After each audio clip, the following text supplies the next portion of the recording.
We're in West Warwick, Rhode Island.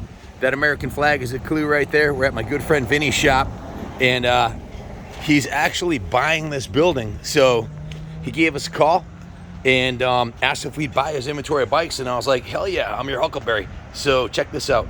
He's got a CL 175. This thing's a little crusty and dusty, but it's 100% original with, get this, it's got 96 miles on it. Been parked, well, since the 70s, and it's a real crusty and dusty. It's got the badge for the side panel right here. Yeah, so we'll bicarbonate sodium blast that, clean it up, and get her running. Stay tuned. I love these low mileage vintage Hondas. It turns over, has good compression, so that's going to be an easy fix. Then he's got a CB 350 here, another low mileage 7,300 mile unit. Vinny, what's happening, brother? Hey. Good to see you. Welcome. So Vinny's got the same bike I have. Birds of a feather flock together, I guess. You can't beat this. This is the ultimate Harley Davidson. There's nothing better if you're a performance rider. Now, Vinny's been racing for probably 40 years plus. That's his flat tracker that Jimmy did a clutch on at our shop recently. This thing's nasty. It's a CRF 450 flat tracker, and he's racing actually this weekend up in New York. I might go and film him. American Flat Track Vance and Hines Special, but we'll fire that up in a minute. But check this bike out. This is the same thing as mine, except for it's gray. Mine's a black and gold. But Vinny, have you done anything to it other than the? The audio, seat, foot pegs, grips. That's it. Right. The stereos on these are ridiculous. I don't know how Rockford Fosgate got that much sound out of those little speakers. I mean, you can hear them through a concrete wall. It's ridiculous. But I love mine. They will do 120 miles an hour. Don't ask me how I know, but yep, they'll do 120 all day long. So back to the ones we're buying. So Vinny called me up, and we're going to buy his 3 Hondas and the 3 Harleys. So 3 of a kind. This one here is a really special piece too. This is another. Vinny, where do you find one with 21 miles on it? What's the story with that? How does it even happen? I've been trying to get this bike for 5 or 6 years. It was hanging around at a friend's house, and he finally let it go. Now, if you know anything about these vintage Hondas, you know this is the only 2-stroke Honda ever made with brown engine cases. And it was kind of like the calling card. This is an Elsinore. It's based off of the CR 250 engine cases and everything, with a little milder state of tune. But this thing's 100% original, right down to the tires on it, just like the other one out there. And the gas tank actually looks pretty good too. So this one starts right up too. It's got it running on the bottle there. There's a tank over here. Tank's nice. I sealed it because it was a little crusty in there. Yep. Sealed it with the good stuff. That's original paint. Look at it. They'll clean up like a new penny. No dents. Remarkable. With no miles. That's the lowest mileage MT I've seen ever. I've never seen one with that low mileage. So that's going to be cool to restore. Now this piece right here, can we fire this thing up so they can hear it? Absolutely. This is one of my all-time favorite motorcycles. To start with, this is a Screaming Eagle CVO, which means it came from the factory loaded with, like, I don't know, over 10 grand worth of custom chrome and everything. You ready to hear this? Oh, let's fill the jungle with sound, brother.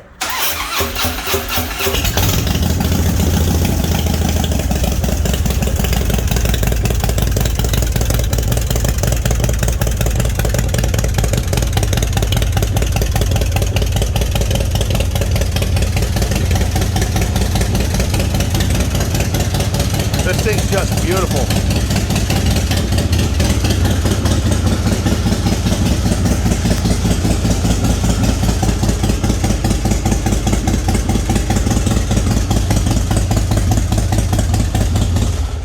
Now, when you talk about a CVO, any CVO, basically that's Harley Davidson's acronym for custom vehicle operations. First of all, they come with a world-class paint job. In this case, the frame is color matched to the tank, as is the oil tank and the swing arm. And the front end. And the front end, which is just remarkable. And they come with all custom brake components and wheels and braided stainless lines and chrome. And did I mention the paint is like absolutely off the hook? This is like a world-class paint they put on these, the best. And it comes with the CVO Screaming Eagle 110 hot rod motor. Same thing that's in my 2007 CVO dyno, which I love. And best thing about the CVOs is every time you look at it, even if you had it for years, you're like, oh wow, look at this is different. You know, every single component on it, you find little surprises on them. Like, you know, everything on it is different than on a regular Harley, from the saddle to the chrome, to the center console, to the gas caps or aircraft style, the gauges, everything. There's just, it doesn't get any better than that. So that's Harley number 1. Harley number 2 is a 100th anniversary, top of the line FLH TCUI. This is an ultra classic. Now Vinny's a rider, he's into bikes, so all 3 of these bikes have fresh tires, fresh batteries, fresh brakes, and they're all gone through. So it's one of those rare occasions where I don't have to bring them in and have the mechanic or the wizard or Jimmy or Billy or one of the guys spend a week getting them set up. This one's set up, man. So if you're looking for a dresser or a Springer or a nice Sportster, give us a call, because they're all going to be going up for sale in short order. We don't really have much to do. They're pretty much ready to go. I'm going to send them to the detail shop. Ronnie and old school Kenny and the boys, John Lee, they'll put a shine on them. But this ultra classic, Vinny, this comes with everything, right? The ultra classic. Loaded. It's got the I stereo. don't know if there's anything else you could get to bolt on this thing. I mean, yeah, it's got every doodad you could possibly think of doing. Now, the guy who had it before him also powder coated the lowers, put the caliper and rotor covers on there. Vinny put these brand new top of the line white wall tires on there. The guy pinstriped it. Just beautiful. And these are 100th anniversary Harley Davidson exclusive pinstriping, which was only for 1 year on the 100th anniversary Classam badge you got right there. So that's a sequential port fuel injection. I believe it's a 1450. Does that sound right? I believe 88 cubic inch. So that's a beauty. This one runs as good as it looks too. Very quiet. Very quiet. Purrs like a kitten, and that's what you want on a full dresser. You don't want to be fighting the stereo. Just a beautiful piece. The next one is a sweet little 883. This would be a perfect around town bike, or hell, if you want to. I know people have ridden them cross country, but comes with a set of bags. Same thing with this. All fully sorted through, carbs done. What else did you do to this one? Battery. Did the battery. Battery, fluids, clean the carb, and it loved it. Yeah, and this has got the hugger shocks on here. Just beautiful. Purrs like a kitten. So the Hondas are going to require a little bit more work, but they'll be just as rewarding when you can take an old bike like this that's been sitting for 50 years or whatever and has 90 miles on it. I'm really excited about the Hondas, really excited about the Harley. That MT250 is going to be a cool piece. That'll be a museum piece when we're done with it. So stay tuned. We'll resurrect all 3 of these Hondas. And I think, oh, hey, you want to let them hear your flat tracker? I'll start that thing up for Guys, you got to hear this thing. This has been down. I was at the shop and I asked Jimmy, "Can I ride it? Can I ride it?" And he's like, "Hell no. You got to talk to Vinny." So he wouldn't let nobody ride it. But look at this thing, man.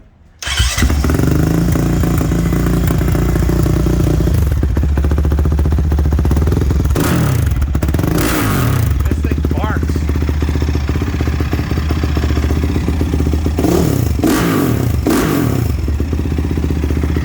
They haven't invented smell-o-vision yet, but if they did, man, that smells better than coffee in the morning right there. What are you burning in this thing? VP T4. T4, it's got a distinct smell in it. And see, you've done the rims and the hubs and the pipe and the bars, and it's got pretty much everything you want for flat tracking on it. How you doing this year? You winning some races? I haven't been winning, but I'm up towards the front. I'm in the top 4, 5, 6, and I got a couple of thirds. Not doing bad at all, having a good time at 70 years old. Where's your race this weekend? This coming weekend, we're at Indian Lookout, Electric City Riders. And then the next day, we're at Heaven on the Hill, the original Electric City track in Duanesburg, New York. Now your Northeast season here for flat tracking is coming to an end pretty soon, isn't it? Yeah, it's just about done. A couple more. You got a couple more races, and Yeah. then winter's going to be here, right? Then we start going to Florida. Then what do you do?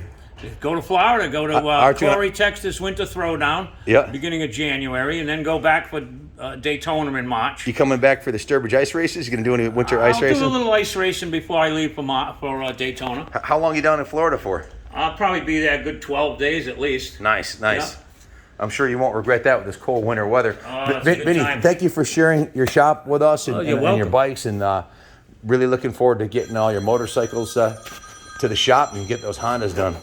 So Vinnie, Yes. a lot of guys who are in their 40s and 50s or even in their 30s are thinking, oh, I'm getting too old for motocross, too old for racing. You're 70 years old. You're still out there kicking ass. I think you're a real inspiration to some of the younger guys to get their ass off the couch, put down the beer Get bottle. off the couch, get off the bar stool, and when you talk about what you did last weekend, you'll have some real stories rather than I used to do this, I used to do that. Go do it now.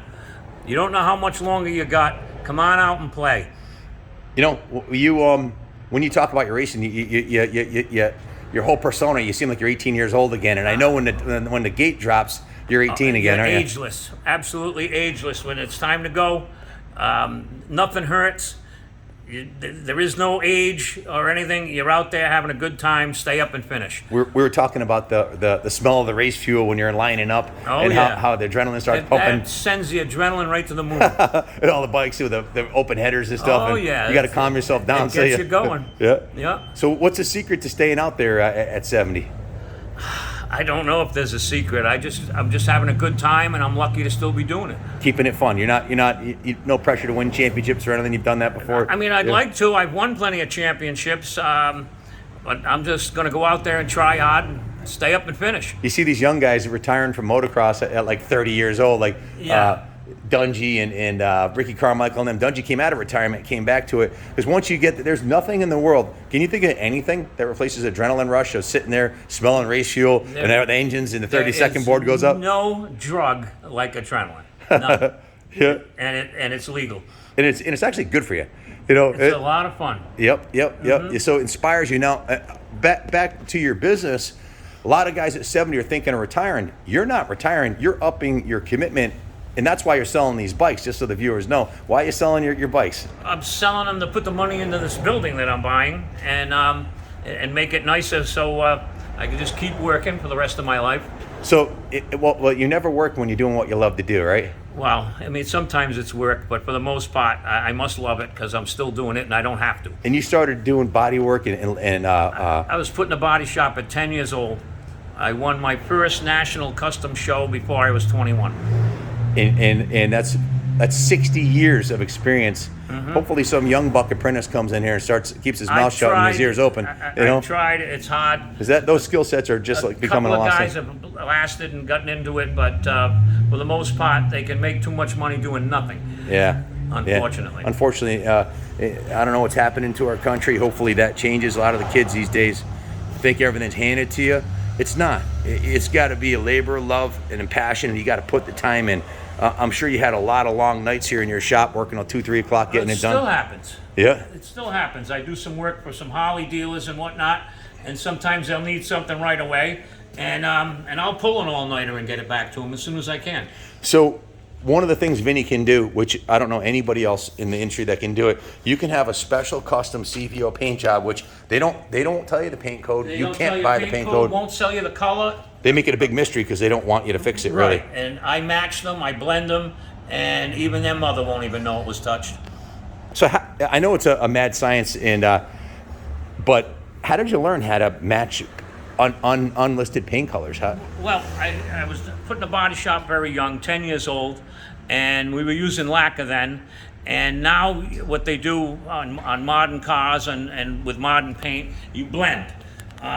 Back then, we weren't allowed to blend. If you were painting a fender, you had to make that fender match. So what happens now is I've got to play with a lot of colors and had to learn how to match them. And just from time and experience, I'm able to do it. So your next big race is about 4 days from now, Saturday night, right? Saturday night and then Sunday day, 2 different tracks. That's awesome. Upstate New York. Upstate New York. Where's the track again? The Saturday night race is Electric City Riders, and that's right outside of Schenectady, New York. Under the lights. And you're running the 71U? Mm-hmm. Was the 71 number significant? Is that a number? 71U was Pete Giamalvo's first pro number, and I run it in his honor. He used to run Sideways Promotions and ran all the flat track races around New England for years. God rest his soul, he passed away. And I run it in his honor because he was my buddy, and that's why I have the 71U on. And next year it's going to match your age too, which is even I cooler. know, huh? Yeah. Although, And also, I've got the front number plate from Pete's Montesa when he turned pro, that John Betancourt from Betancourt's Honda Another Suzuki, legend, yep. Yep, John Betancourt made him this front plate for his bike when he turned pro. I have it on the shelf at home. That's badass. Very cool. Well, me and Vinny are going to get back to work here because we are both got a lot of work to do. We're going to load these bikes up, and then our next stop is at his friend's house. It has 3 Bull Tacos and Bull Tacos and 2 Hondas. and we might fill the trailer up. And then our third stop after there, we're trying to fill the entire trailer. Yeah. Will be at his other friend's house, who's got a. He's got a lot of bikes. He only wants to sell me one today. We're going to break the ice today with Well, that. we The break 400. the ice today, and if we can get over there, you look at the rest of the stuff, and you never know, you may leave with a few. Yeah, he's got a couple of CCMs, He's got like 4 CCMs at least. which are unheard of. and Those are all unobtainium. kinds of odd stuff. Really looking forward to that. So stay tuned, guys. We're on to our next adventure. Thanks for watching. Hit the like and subscribe. Pound that like button. That helps the algorithm. And please subscribe if you haven't. It helps grow the channel. Appreciate your help and support. And as always, God bless the United States of America.